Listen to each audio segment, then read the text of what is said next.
This is Mark Gansle, and you're listening to My Friend the Friar with John Lee and Father Stephen Sanchez, a discalced Carmelite priest.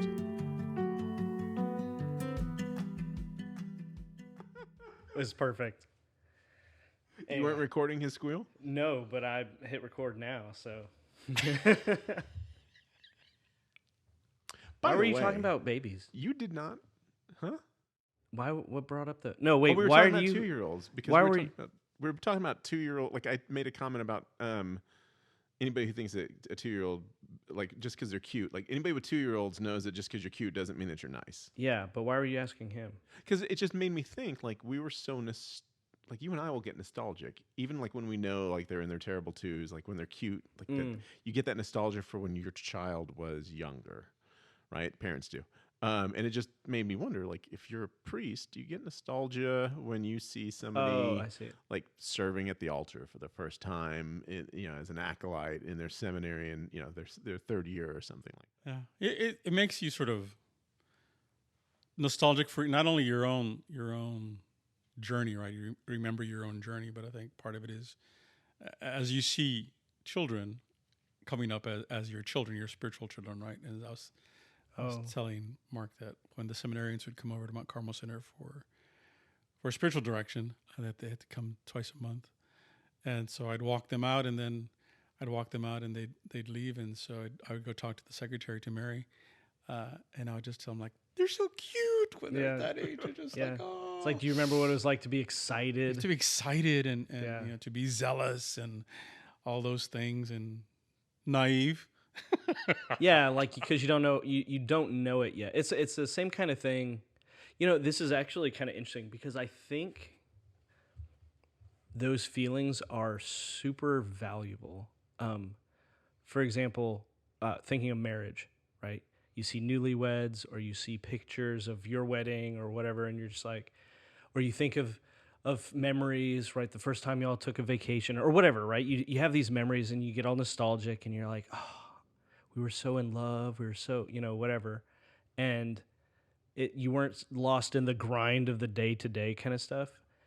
But anybody who has actually, I think, pursued, I don't know how to say it, pursued marriage, pursued like true love in that, I wouldn't go back there. Like you couldn't pay me to go back to being a newlywed because it's not the same. No. Right? No. And so but it's important, I think, to remember that zeal because I think it's easy for people to get too caught up in the day-to-day. And so I'm sure it's the same thing as a priest. Yeah, right? The deeper you get into, if you allow yourself to grow and deepen in your commitment, and if we're talking about relationships, you come to a place where you can be completely and totally vulnerable. I mean, completely vulnerable, as it should be in a real relationship.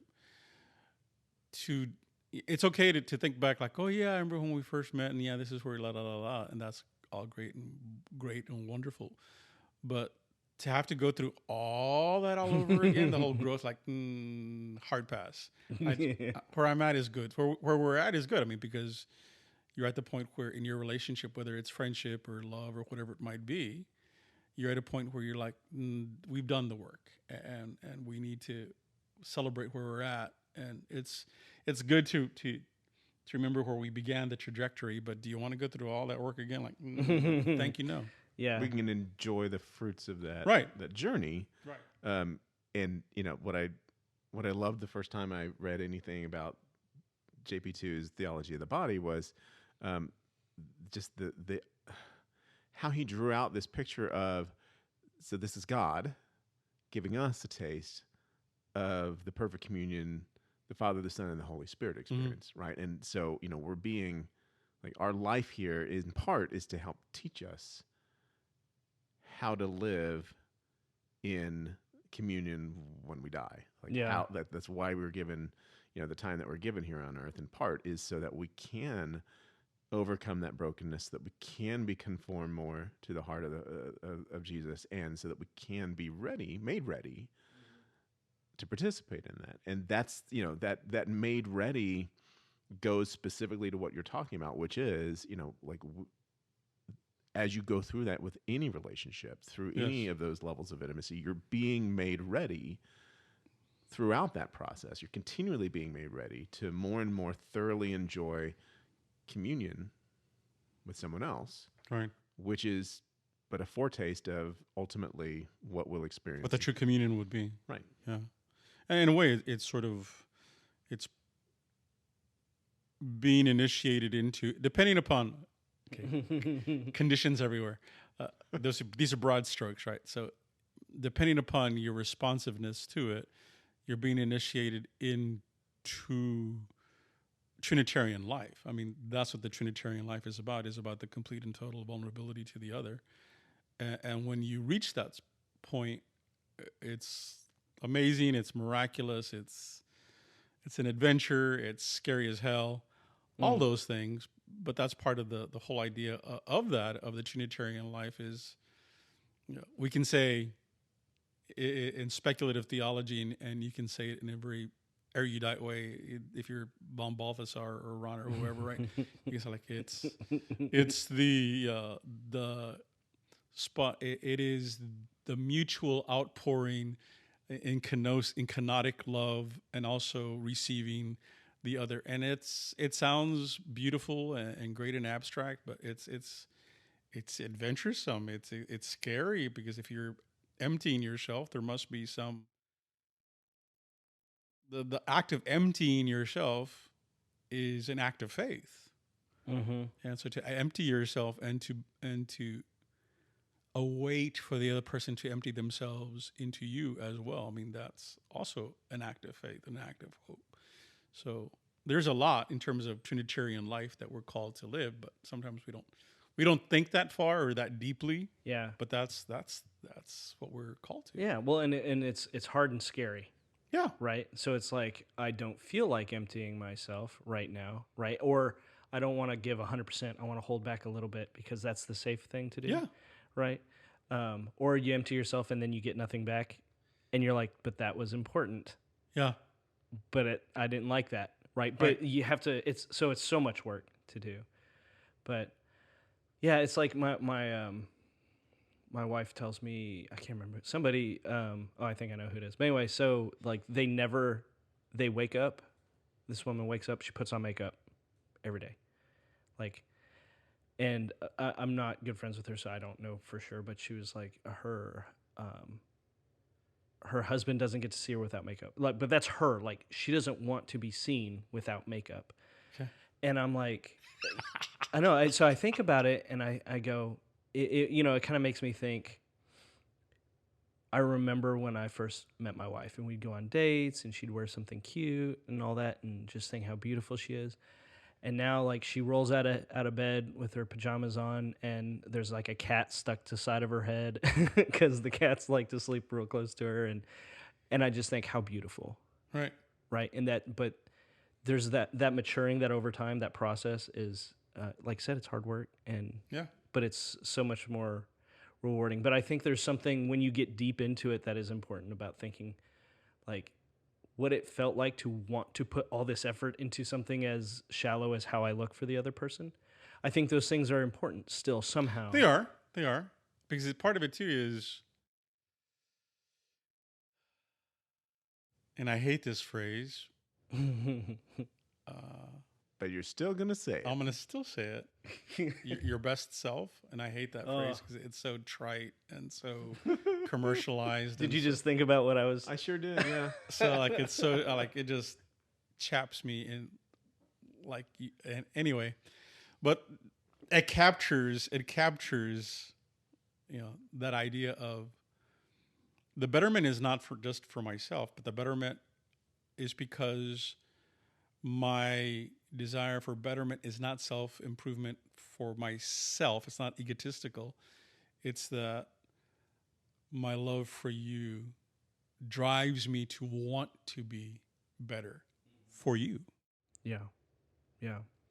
Which I guess just because we're talking about marriage, it doesn't mean it's any different than the vocation of the priesthood or the diaconate. Like, do you remember your first celebrated mass? Yes. Or the first time you heard confessions? Yes. Right? And you're just like, yeah, I'm going to change the world. Yes. My first, this is an anecdote. Okay. My first confession was the day after I was ordained. In San Antonio, since we're close to the chancery, a lot of the chancery would come over to the monastery for confessions. The bishops would come over for confessions at the monastery. And the day after I was ordained, the bishop that ordained me came and rang the doorbell, and I go open the door, and bishop, blah, blah, blah, blah. He was okay. So he goes, yes, I'm here for confession. And I go, okay, I'll go get somebody, because I forgot that I'd been. And then Bishop looks at me and goes, you'll do. And I go like, my heart dropped down to my feet and my stomach jumped up into my throat. And I go like, oh my, do I remember the absolution formula? Says, of course, Bishop, come in. So my first confession was the bishop that ordained me. So I'll always remember that. You didn't have a book with the rites in it? Well, no, I didn't have the book because he just showed up. I was totally unprepared, and so stepped into the confessional. Like, okay, so here we go. So That's funny.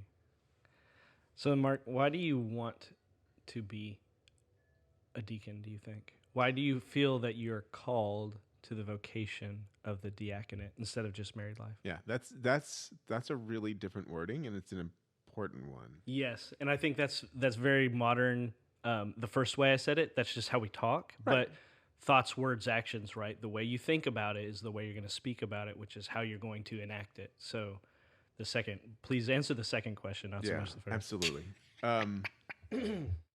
So the more that I've read about the diaconate and what it means and what it's for and what the vocation really entails, the more I'm drawn to it, the more I'm attracted to it, the more that I see myself in some of the things that are said about the vocation and about the diaconate, the more I'm hungry for that grace to be who I'm supposed to be, to be who Christ meant me to be. Like there's a certain amount of, man, I could really use an extra helping of the Holy Spirit, like, which Right. is, I don't know if that's, I don't know if that's doctrinally correct, but it sure is, it's something that I think about from time to time is, man, I could use more help. Like I could always use more help. But there's a lot involved in.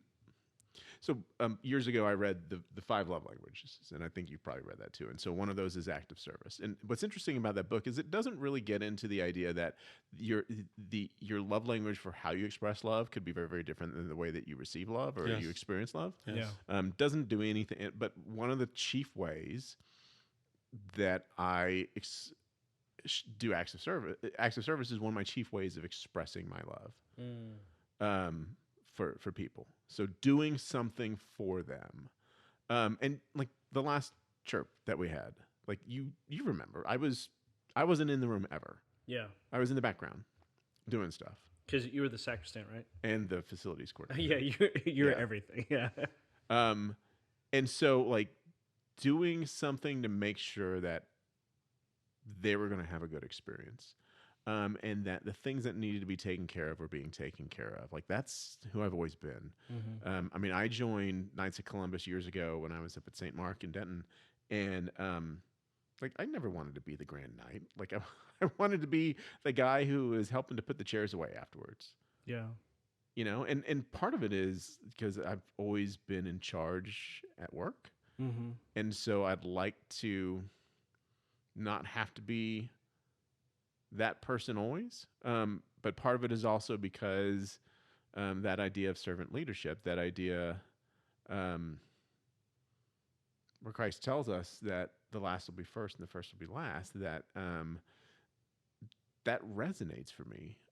And so there's a tremendous amount of service, like we talked about in the last episode, that you are serving in persona Christi, but in persona Christi servi, in the person of Christ the servant.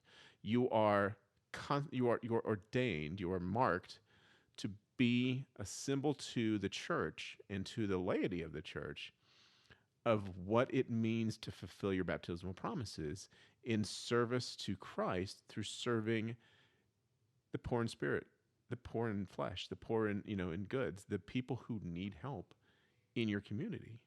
And we don't necessarily see that. Like, we see the deacon serving at Mass, and so we Right. see that obligation to preach. We see that obligation to serve in the liturgy, but we don't necessarily see that in the church, because a lot of what the deacons will do at the direction of the bishop with whom they're incarnated is, like, one of our deacons is the associate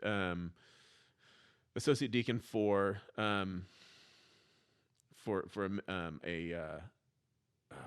what's the St. Vincent de Paul. Okay. For St. Vincent de Paul. So he serves with that. Deacon Vince, his service is to help men who are discerning the diaconate. So, I mean, they can serve in a lot of different ways. When you are, in Dallas, in the Diocese of Dallas, I had mentioned that you've got 6 years in formation. In Dallas, everyone who's in formation will have a pastoral assignment in RCIA. They will have an assignment at a hospital as a hospital chaplain, right? And I believe that includes typically an on-call period, like the CPE. rotation. And then at least one of a prison assignment or a homeless ministry assignment. Right. And those are... So here's the difficulty with discerning the diaconate. Those are all things that you or I could be doing right now, right? We can. Like, there's nothing that prevents any man or woman serving in those ministries. Correct. Right. And there's men and women who are not ordained who are doing those things. And there's a certain element, and I don't know, I mean, I know this will come out during discernment, but, like, there's a certain element of, man, like, I feel like I would do that more if it was required, which is terrible because it is required. Like, Jesus said it. Yeah. So that's really kind of interesting too, because there's two things that came to mind as you're describing this. The first is there's an element, because I've had that sacristan role in a church group before too, and there's something special about being the unseen help, and this might resonate with you being in a monastery. You are so necessary to the body of Christ. And there are some orders that are even more cloistered, right? Like, you don't see them ever, kind of thing. Right. But why is that such an important part of being the servant, do you think? Because it's really easy for our egos to, like, I want everyone to see that I'm helping, kind of thing, which is Right. kind of goes to my second part. But Part of it is in discerning the vocation, right? The vocare, the personal call that you feel that in the marrow of your bone, that you feel this is something that God is asking you to do. It's in that you feel called to do it not just as an individual person, but you feel called to serve the larger community in a more official way, a more public way, right? It's a greater public commitment, right? And in terms of the different parts of the body, so every vocation is some facet, something having to do with Christ. It's a reflection of Christ's perfect life. And so for the contemplatives, it is living that life of prayer of Christ. So whether it's on the mountain, right, or wherever it might be with the apostles or whatever it might be. And part of it is the idea of contemplation is considered, and this comes over to us from Greek philosophy. The whole idea of contemplation is considered the highest state, right? So the church has always said that contemplation is something that is essential to the church, and also something that brings a vitality to the church, whether you see them or not, whether it's cloistered nuns or whether it's the Carthusians or the Trappists or the Cistercians here in Dallas, that there is something about the complete abandonment of the self in prayer. And basically, what it is, it's a radical emptying, right? So where under the vows of poverty, chastity, and obedience, that this is a more public promise to live that commitment of Christ, right? And that's where the importance is of that. That there's the Trinitarian work there as well. But I think in discerning, for example, the permanent diaconate, that is essential to the church too. And I think one of the things that the Second Vatican Council was trying to teach was that every vocation is necessary for the other vocation. And it is when you see them all together that the whole life of the church is balanced out, and you see the richness of all the vocations. And when they come together, they complement each other, and they help build the community, the Trinitarian life of the church. So the life of the Carthusian is just as important as the life of whatever congregation is involved in catechizing the poor. In the Paulist order, right? The Paulist fathers, The who Paulist are very fathers. much into media and Right. evangelizing. Yeah. And so for like as the diaconate, there's going to be aspects of it that are both, right? Like I'm doing my homeless ministry and nobody's really going to see me. Right. And then I'm serving at the altar at Right. Mass and everyone's going to see me. So it's interesting that you say that. I mean, even like the idea that, if you're a cloistered nun, right? Like we don't see the cloistered nun day to day, but people are still aware that that's happening. Mm-hmm. And so even if, they reject the church and they reject God, and there's some small part of them, they're like, why are people doing that? Mm-hmm. And Right. that may make them like so uncomfortable that they reject it violently and goes, because they're idiots. But Right. they're still wondering that, right? They're still wondering why that's happening. There's a question there that There is. Now, when you're serving the poor, like it's not on TV, right? It's not the Pharisee who's already gotten his reward. Yeah. right. But you're not alone. No. You're there serving Christ in that poor person, or in that homebound person, or in that sick person, or in that person who's in prison. And there is, for anybody who's never done any of those traditional corporal acts of charity. mercy, Yeah. there is something that is completely unobtainable in any other way than serving Christ in that way. Correct. Yeah. There's a feeling that comes from that. There's Right. a filling in of what you emptied in that kenosis that you just can't get any other way. Yeah, so especially, and I know this from all the times that somebody's walked up to the car when I'm sitting in the car, like when they can't pay you back. Right. It's And- transformative. And part of it goes back to the whole idea of going back to the Old Testament, where God tells Israel like to be holy as He is holy, right? So to be like you should be like me, right? Because I've redeemed you, I've rescued you, and the way you be like me is take care of the poor, take care of the widow, take care of the orphan, take care of the marginalized. Be kind to the slave. Remember, you set were a them slave. free. Yeah. So all those things, but those are, I guess the language we would use today would be like, those are incarnations of that. But it goes back to what? It goes back to the whole idea of these are ways in which we are attempting to echo into the world God's reality, God's compassion, God's love. We are incarnating that idea that the fact that I belong to God and God is asking me to be like Him, and the way I'm called to be like Him is to be compassionate, to be understanding, to be merciful, to be loving. And that is where we find the richness of that, right? It is based on that. And if you're doing that As Mark said, if you're doing that just for the sake of doing it, well, you've missed the point. And well, thank you for trying anyway. Yeah. But you're missing the point. It's not about being seen. It's not about doing this to make myself feel better. It's just like, this is the only way I can echo the house that I belong to, the house of my Father, right? Yeah. Is to be like my Father. Yeah, so there's something interesting that you just said, which I think is maybe important for you to think about, Mark, is like confession time.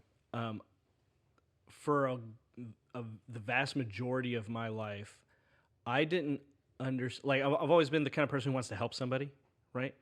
But what I didn't realize is subconsciously I had tied my helpfulness to my lovableness, right? And so it's like, if I'm not helping you, You won't love then me. I don't trust that you love me, kind of thing. Right. So, as the Christ the servant, right? Do you think? Because the big part of discernment is dealing with your ego, right? Is this something that I want, or is this something I'm being called to, right? Yeah. So, do you think for yourself that there's any kind of tie in there that I you need to think consider? I think it's something that I have to consider, right? So I mean, I grew up in a very kind of traditional tradition. I mean, I didn't grow up in a charismatic tradition,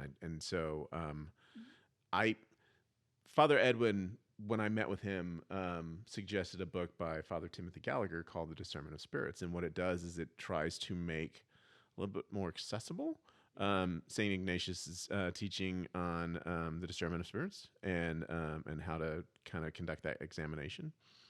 And some of the first principles is that, you know, when you are in consolation, when you're, you know, close to God, then the Holy Spirit, you know, you're going to have positive reactions to the Holy Spirit, and you're going to have negative reactions to the devil. And then in reversing, when you're in desolation, you're moving away from God, you're going to have reverse, you know, you'll have positive reactions to temptation, and you'll have negative reactions to chastisement. And so it is something absolutely that I need to discern, and it's something that I need help discerning, because whether it's, I don't know if it's strictly speaking pride or vanity, but like the idea that I should be in control. Mm-hmm. I need to be in control. Like, that failing is probably my chief sin. And so it's something I have to be aware of and something I have to think about. But I also know that I've been given gifts that would make me good at some of those things, right? Like when we gave at the last retreat, like I had guys come up and say, "I thought you were a deacon already." Yeah. Because you know what you're doing. Now, I know what I'm doing because I've been involved in the altar server ministry for so long, and as lead Eucharist extraordinary minister for so long. So I know like the names of the holy vessels, and I know how the order of Mass is supposed to go. That doesn't make me holy. It doesn't make me suitable as a deacon, but it does mean I've got some skills, some gifts from God that could be put to use in the diaconate. And so it's one of the things that does contribute to it. It's not like there's a temptation towards functionalism in the diaconate, that thinking that the work that the deacon does is what defines the deacon. Right. And I don't want to be subject to that. No, it's the spirituality, right? And Right. so I think part of it too is the question that you ask about motivation is all motivations are mixed, right? Everybody has mixed motivations. It's a matter of purifying your motivations, but the discernment question, the discernment point, is not so much my motivation, because God can work with whatever we give him. Whatever we give him, he can work with. Yeah. But the discernment point is this, do I feel, am I sure, or is an act of faith? Is there a determination or a conviction, right? Is there a conviction that this is what God is calling me to, and am I willing to consider that? And there's a tremendous amount of humility and patience that's necessary to undergo discernment for ordination. Like, one of the things that there was an information session that the diocese hosted back in April.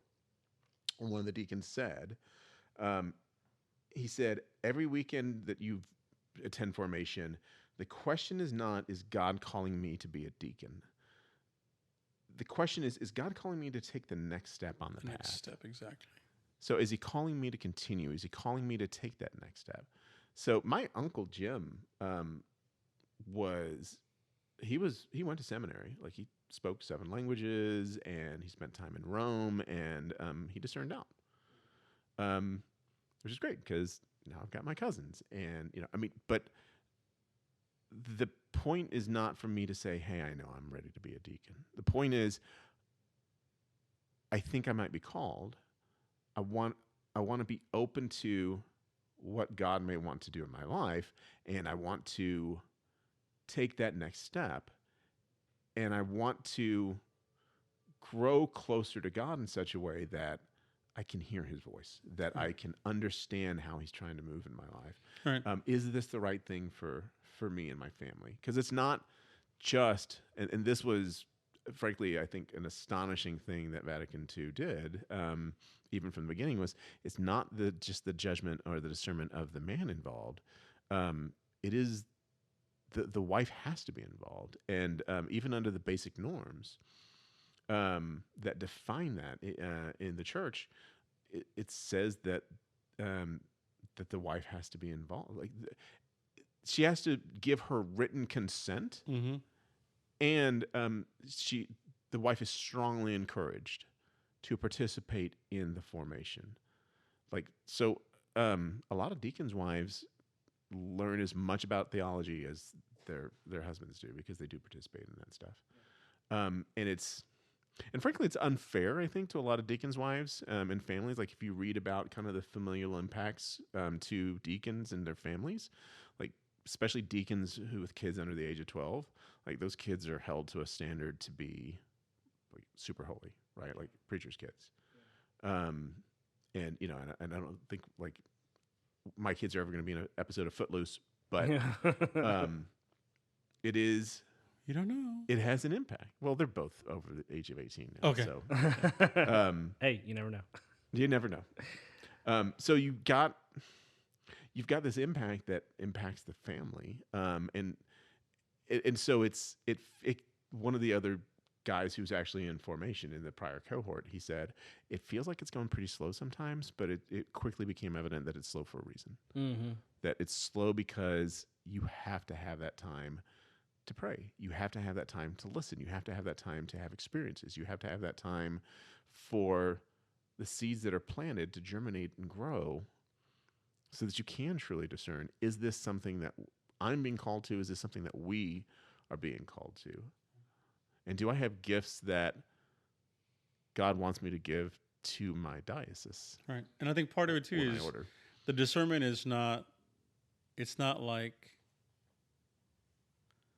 is there a goal to be achieved? It's not about the goal, it's about the process. And it's, God is asking you to consider and enter into the process. And in the process, regardless of what the ultimate outcome of the process is, you've been educated, you've been formed, your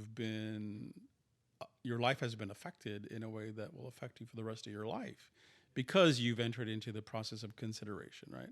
And that's what sometimes I would tell the seminarians, like, remember, Abraham was, God asked Abraham if he would be willing to sacrifice Isaac. And it wasn't that he wanted Isaac to be killed. He's like, no, I just want you to consider this. Are you willing to let go completely of everything, all your hopes and dreams? Are you willing to let go of that and trust in me? That was the test. Yeah. And so sometimes the consideration is that, am I willing to let go of control? Am I willing to let go of what I believe my life should be? And are you willing to just walk in faith? And that is the real consideration in the discernment part. Yeah. But that's the discernment that every single one of us is called to. Right. And we don't always undertake. Yeah. Right? Well, because the end goal, speaking of the goal, for you, Father, or you, Mark, or me, whether you become a deacon or not, is sainthood. Right. Like that's the goal. Sanctity. It's just the journey. Yeah. How are we each getting there? Right. Yeah. Right. Is this the information? What'd you call it? Seminar weekend gathering. The information weekend. Yeah. Is this the one where your wife found out she's a beautiful butterfly? Is No, that no, one? she got the beautiful butterfly pamphlet ahead of time. Okay. I didn't know if actually it was asked there. her, like, do you want me to keep that? She's like, I love that beautiful butterfly pamphlet. Like, nobody else is ever going to call me a beautiful butterfly. So I definitely want to keep the pamphlet. Yeah, we need to have the beautiful butterfly on the show someday too, as well. She is the most. As long as she behaves. She can't possibly behave. She has to bring her full authentic self. Yeah. So one of the other things that they said at that weekend was that Deacon Vince called deacons the Levites of the New Covenant, which I loved. Yeah. Especially after listening to Bible in a Year a couple times, Mhm. right? Like just the idea of those Levites and the non-Aaronic Levites who serve at the tabernacle. And so, I mean, if you think about all the ancient and modern analogs, like responsibility for carrying the cross, the ark, Yeah. and tie that into the responsibility for giving the chalice and the paten to the priest for the consecration. Right. If you think about, like, it is carrying the consecrated hosts. I mean, that is the ordinary person who would, like, if we had a tabernacle behind the altar, it would be the deacon who would bring those consecrated hosts and put it and lock them in the tabernacle Right. after communion. Yeah. And so that role, like, what a privilege that is to serve at the Mass. Yeah. And again, like, all of us have that opportunity. You can serve. I do. This weekend, I'll be serving as an extraordinary minister of Holy Communion. And that is such a joy and a privilege. And it's, we've talked about before, and you've talked about before about, how the Eucharist is the source and the summit. And, people talk about not being fed at the Mass, but you're literally being fed at the Mass. And this is why, regardless of who the priest is or how his homilies are, you're going to go to the Catholic Church. Yeah. Oh, but I love your homilies, by the way. I truly, truly have always loved your homilies. I don't know, like, what you would say in an open forum versus at No. a church, but Chirp is chirp. That's chirp. That's just the men. It is. Yeah. Something that's interesting, I'm thinking about the diaconate, and you said you've got gifts that God might call you to use, right? And I think it's always a good guess to just guess that it was St. Paul, but Paul says to do a very sober assessment of yourself, right? But what's beautiful about God is, because I know you, and I know how the kind of professions that you've been in, and the work that you do, and the service, like being on chirp groups with you, like I know you're the kind of guy where it's like, we need somebody who, like, we can just trust is going to go take care of this thing. Mark, right? Mark's going to go take care of this thing. So the beautiful thing, though, is all of your strengths, God might call you into service in a way where you're never going to use any of them. And it's going to be something else, right? And you're just like, oh, I could go clean up this mess. But God's saying, no, I want you to go do this other thing instead. Right. And that's a really, I love when that kind of stuff happens. It's like it's like, it's the humility prayer. Like, don't ask God to teach you humility, because he's absolutely going to take you up on that. Oh yeah. Or like praying, asking for patience, right? It's like Skip. I was always asking for patience. Yep. He'll give you so many chances to be patient. Yeah. Be smart. Yeah. Don't ask for it if you don't mean it. Exactly. So one of the things that they talked about during that information session is Deacon Vince offered what he thought were 4 key aspects of what makes for a good deacon. And so one of them is that they're humble. And, that doesn't mean isn't like a big personality. It means knows your limitations. Thoughtfully, you think about who you really are and what your strengths and weaknesses are, et cetera. And so, I try to do that, and I keep praying for more humility. One is docile, and I love that as a Catholic word, right? Like, it means teachable. Yeah. Right? Malleable. Can you learn? Yeah. Can you put aside your ego and learn? Oriented towards community and communion, and thinking with the heart of the church. And those two, I think, are harder for a layperson to say, hey, is that me? Mm-hmm. But it's kind of scary. It's kind of scary to think about. And I don't know what your experience was, Father. Like, when you were discerning the priesthood, it's such a big responsibility. It is. And there are moments of terror. But then again, it's not so much about my ability. It's about, do I have enough? If I feel convicted that I'm called to this, again, being an introvert, right? So being an introvert, being called to speak publicly and to preach, I'm like, do I have enough faith in God that He will do this in me, and can I allow Him to do this in me? And that's, yeah. I mean, there's moments that are still terrifying. There are moments that are just filled with joy, and there are moments where, like, come on, Jesus, let's give me a break. There are those moments as well, but I think a lot of it has to do with part of the humility, right? You spoke about humility, and as a Carmelite, Teresa of Jesus says, humility is to stand in the truth, both of your gifts and your weaknesses. Do I have enough objectivity of myself to know what my strengths are and my weaknesses are, and can I entrust them to the Spirit, that the Spirit will do what the Spirit is going to do? Yeah. And it's I can't imagine having tried to do that when I was in my 20s. Like, I was a jackwagon in my 20s. Like, I had zero humility, and luckily I've had 30 years in married life and adulthood and things to knock off some of those sharper edges, and to be taught, hey, like, it's not helping to make, to pretend that you're something that you're not.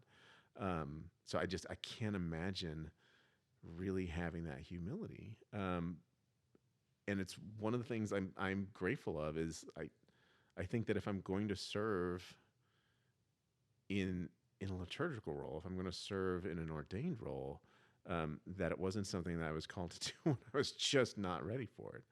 And I know that God can make us ready, like, but I don't know that I had the willingness to the humility to step back and let God in. And when talking about discernment too, the discernment part is it happens in God's time. Yeah. And in your own particular journey in divine providence, the time that you've decided to discern is the time that God had appointed you to discern, because this is the time that He had appointed for you. So in providence, this is the way it's worked out. It's like whenever a men or the women go to chirp, like it's not like I should have done this 5 years ago. Like, no, this is the time, because this is the time in providence that God is destined for you to be here. And so now is the time to consider, now is the time to pray and think about this. And so there is no such thing as lost time in God's design. But again, it's where are you? Where are you? And for the priesthood, you have to be at least 25 years old before you're ordained. And for the diaconate, I think it might be just probably the same thing, but in terms of the church highly discourages you from entering early, because they're afraid, like, well, yeah, but what happens if you fall in love and you're going to get married? They don't tell priests that, but priests still do that. Yeah. As we've seen in history. Luther. So that there's stuff that happens that the church cannot foresee. But I think when it comes for diaconate, I think the church says, like, you can enter the permanent diaconate young, but are you sure? Yeah. Because once you're ordained, you that's it. You cannot get married. Yeah. It's a celibate state. In the Diocese of Dallas, you must be between the ages of 35 and 65. Okay. And that's one of the things. So there's still a vow of celibacy, but it doesn't supersede your marriage. Right. But if I were to if my wife were to predecease me, if I were a widower, and I were a deacon, then I have made that commitment to celibacy afterwards. Right. And if you're a young unmarried man and you're discerning the permanent diaconate, you are taking that. You're taking that vow as well. Now, exactly. I suspect that I've never seen any numbers, but I suspect that a number of the men who are discerning the diaconate unmarried are probably also, like, considering orders that would require the 3 vows anyways. I don't know. I mean, I have run across a couple of men who are in their 30s who are considering the permanent diaconate. I go, like, more power to you. I mean, it's basically, it would be sort of like discerning that God is calling me to a celibate single life, but ordained to the ministry of service, I go, Right. there's nothing wrong with that. No, and there's not, and it's. I think a lot of people think of that as, well, you just couldn't hack it as a priest. No, it is a different vocation. Yeah. It is. I mean, that diaconate role, that permanent diaconate, is meant to serve as a bridge between Yes. the lay world and the religious world, between clerics and kind of the secular world, because for the most part, priests, there are places that priests really, I mean, you can't, like, you're not going to like wander into an office building and preach the word of God, right? Because you're not employed there. Yeah. I don't know, Father, you want to come visit at work one day? You're like, how do I get here? But a deacon can do that. Yeah. Right? Oh, yeah. I guess if you work there. Yeah. Yeah. And, it's easier, I think, for the people in the pews to think, well, he's a priest. He's probably holier than me. He's been ordained. But for a deacon, well, I mean, that deacon goes home and has the exact same problems and joys that you do. Yeah. Right? They'll go fight with their wife. They'll go fight with their kids. They'll, have a... But it'd be holy fights. Yeah. The one thing they can't do, they can't load up the car and get to Mass like 15 minutes late. That's the one thing they can't do. They cannot do that. No.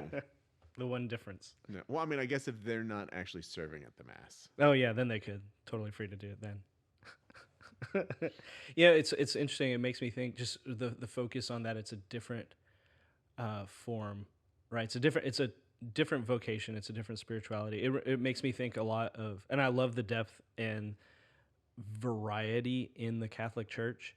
The Eastern Catholic rites, where the priests can marry, and some of them, they still take vows of chastity, and they're like, nope, I'm not called to marriage as well, right? Because they understand them as different vocations. Right. It's really interesting stuff. Well, there's even lay communities. I think, isn't Opus Dei? Is that one where they vow to live as brother and sister? It depends. There's different levels of commitment within the Opus Dei, and even within other societies of apostolic life, where you can take. It would be a private vow. It wouldn't be a public vow. In terms of poverty, chastity, and obedience, and the difference would be that in a private vow, you're not necessarily a religious. You belong to a lay institute, right? So and again, the variety, as you said, the variety in the church is amazing. All the variety, the different ways in which you can live your committed life. There is what we call sickle cell, which is the congregation. It's the sacred congregation for institutes of consecrated life and institutes of apostolic societies or something or other. And like this huge long name that covers all varieties of consecrated life, whether it's a lay institute, whether it's a prelature, whether it's religious consecrated life, or whether it's monastic life, whether it's cenobitic life or emetical life, all these different types of ways of living out the gospel call. But there is a wide variety of responding to the personal call that you feel convicted that God is asking you to live in the church. Yeah. And that's got to be, I think, a part of that. That discernment has to include, if I'm feeling like I need more, well, I mean, that life of service in the diaconate, maybe that's not the right path. Right. Is this a call where I need to go find a different way to live life? Like, again, it's 6 years, which is seems like a long time, and it's a big commitment. But also, on the other hand, let me read this because this always gets to me. When you look into the catechism for holy orders, what the catechism says is, and I got to find it. Here it is. The sacrament of orders configures the recipient to Christ by a special grace of the Holy Spirit, so that he may serve as Christ's instrument for his church. By ordination, he is enabled to act as representative of Christ in his triple office of priest, prophet, and king. That is so beautiful and attractive, and like something that I can't imagine not reading that and going, huh, that sounds like a gift beyond a value beyond measure. But on the other hand, wow, is that intimidating Right. and kind of scary, and I'm not sure that I'm ever going to be holy enough to do that. I don't know if I'm the guy. Right. Right. And so that discernment process, takes a long time, I think, because it has to, because we need it. Certainly I would need it. Well, what's next for you? What's the next step? Because that's something you said. What's the next step? And this is because we could talk about this forever and ever, Yeah. but we're about time. So, what's the next step for you, and so people can pray for that thing for you, right? Yeah. So the next step is that period of inquiry. So it's a year, and it's a year where Robin and I would go to St. Raphael like one Saturday a month. Not even for the full day, but for most of a day. And there's formative activities. And it's things like, beginning to pray the divine office together as a group, and, talking through some of the initial points on theology and some assignments and reading and those kinds of things. And so that's a year, right? It's one weekend a month. The amount of time that you dedicate is, maybe 4 to 8 extra hours outside of that per month, which will build up, right? Like if you're going through actual theology and pastoral formation and stuff during the final few years, like that's probably 20 to 40 hours per month above and beyond my day job. But initially it's inquiry. And it's going to include things like talking to a diocese psychologist and talking to a priest and, having spiritual direction and really opening myself up to some complete strangers about my motivations and trying to really think honestly and candidly and prayerfully about, why am I doing this? And is it for the right reasons? And am I truly being called? So, so again, it's a long process, and it's all of a whole, right? It's not goal oriented. It is a process, and it's a process that's integral. It's a gestalt, but that's the first step. So it's not overwhelming. It also includes Robin. So like there are other parts that don't include my wife as much, but this is the couple every weekend. Once a month, every month, we're both there going through this process. And I think it provides that first opening of the door into, hey, what is this going to look like? And what, how is your life going to be different? Yeah. All right. Well, we know what to pray for then. I would appreciate it. Yeah. Well, thanks for joining us. This was fun. Such a great pleasure to be here. I mean, and honestly, both of you are a big part of why I've been discerning the diaconate. Yeah. Because of that experience with Christ Renews His Parish, and because of the importance of having other good Christians in your life, and and thinking about those things, and not just binging shows on Netflix. Yeah. Like Babylon 5. There are exceptions. There are good exceptions. Yeah. Moderation in all things. Exactly. There you go. All right, everybody. Thanks for joining us again. Thank you very much. We will be praying for Mark, and Yes. we'll see you all next time. Thank you. God bless. God bless.